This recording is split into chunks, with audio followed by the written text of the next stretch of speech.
Chemprene has been a leading manufacturer of conveyor belting for lightweight material handling for more than 45 years. Chemprene products are used throughout the world for food processing, package handling, manufacturing, and general industrial applications. With over 2,100 different belting specifications, Chemprene has been a leader in developing products to meet changing customer needs. The newest development from Chemprene is ZipLink, a breakthrough belting design that combines proven cover materials with a special monofilament carcass that can be made endless, on-site, quickly and easily without the use of special tools, glues, presses, or lacing. ZipLink benefits include reduced downtime and lower cost due to fast installation in any application, no loss of strength in the splice area, high lateral stability, very low stretch, easy tracking, easy seamless replacement of small sections in the event of damage. ZipLink is available in a variety of styles for food and non-food applications.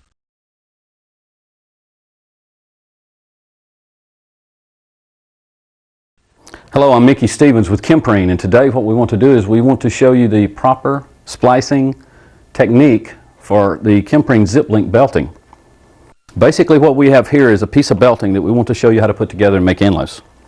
What we've got to do is once we measure the belt length that we're actually looking for, we want to score the back of the belt as to where we need to cut this belt or take it apart, splice it together. The tools we'll need today is a pair of needle nose pliers, an O-ring pick, and a knife, and of course some lubricant that we'll use to help pull the pin out, put the pin back in. The lubricant can be a water-based kitchen cleaner that basically just works to ease the pin in and out. What we want to do once we've measured our belt, we determine where it's at. Because this belt has a little overflow on the back of it, it has what we call a skim on it. We want to remove the skim so our lubricant can penetrate into the pin so it will give us ease of pulling it out. Once we measure it, we want to score the back of the belt very gently. We don't want to do this too hard because we don't want to actually damage the belt. We just want to be able to put some lubricant on it.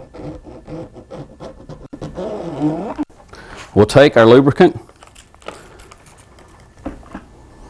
take our finger and just rub it in a little bit so we get good penetration.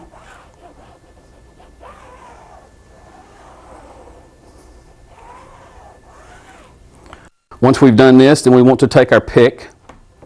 We want to go for about 1/4 of an inch to 3/8 of an inch from the edge of the belt.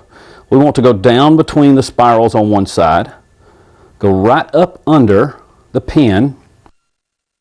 When our point of our pick comes out, we need to roll it back to the inside of the belt and use the belt as leverage to pop the end of the pin out.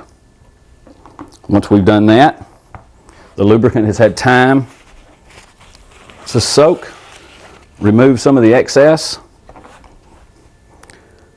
grab the pin with our needle nose and pull gently. You don't want to pull real hard, you don't want to pull fast. You'll notice the pin starts to elongate. It will start to slide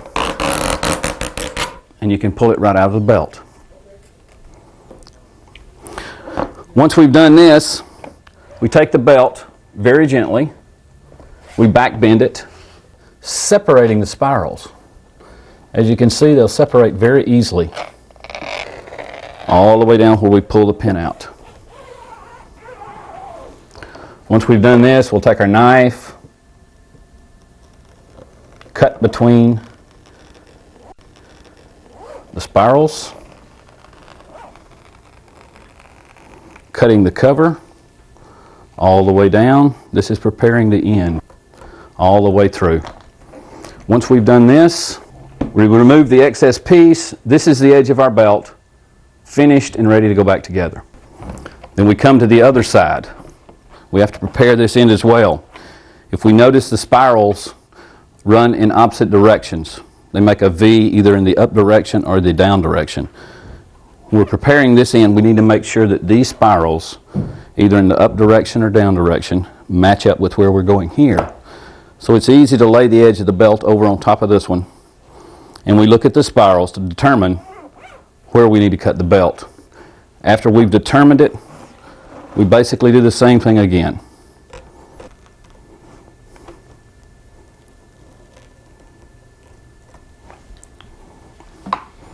And once again, we have a prepared edge.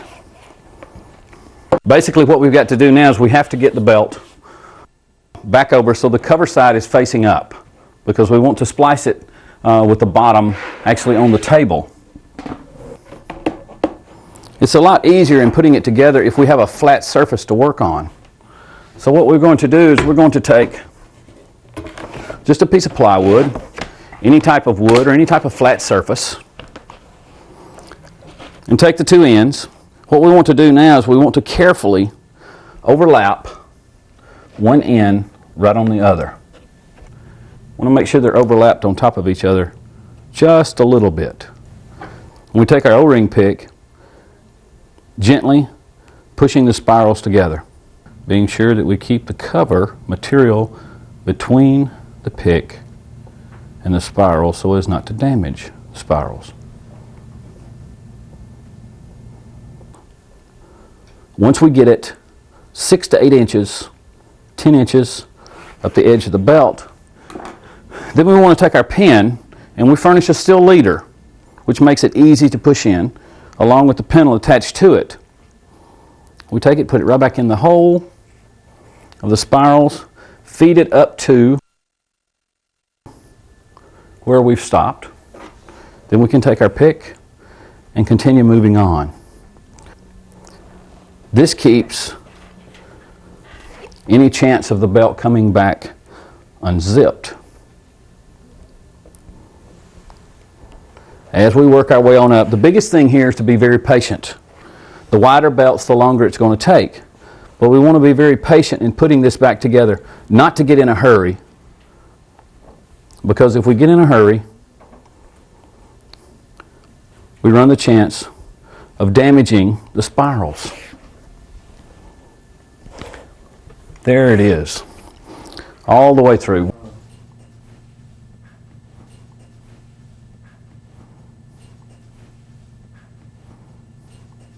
Once we pulled it all the way through, let's remove our flat surface. Then we need to pull the pin through.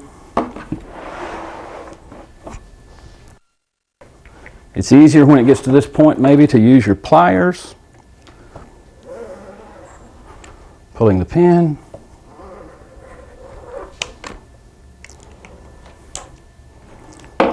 The pin will feed all the way through to the end. Before we get to the end, we take our needle nose, we cut just the edge of it off, and it puts a little flat spot on the pin. This will keep the pin from sliding through. Pull it all the way up nice and flush at the end. Take this end, cut it off nice and flush with our needle nose, and there we have it. As you can see, the splice area is totally seamless now, and it has the same strength as the rest of the belt.